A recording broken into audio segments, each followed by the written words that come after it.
What's up? Today I'm going to be making the world's fastest ACES EFI Killshot 2 wiring guide. This whole kit here will be installed in my 1985 Fox body, and if you can, I'd appreciate you checking out some of my videos I've made prior. As you can see here, I've went ahead and got all the devices plugged in. Super easy, everything's well labeled, as well as the plugs will only plug into the correct device it is intended to be plugged into. After that, we got 5 cables. We got 2 red, 3 black. They all land on your PDM. And I'm going to go ahead and get closer to show you. Relay pump goes to R pump, main power plus goes to V main 1, MRD to MRD, ignition switch W to ignition switch 1, ground to ground. I do have it hooked up to a bench power supply, which is 12 volts. You can see I got my battery indicator on.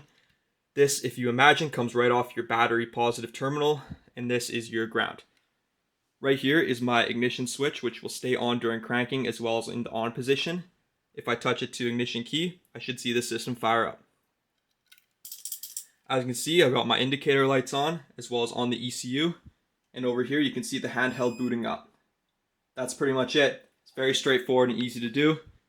I appreciate you guys watching. Like and subscribe. Thank you.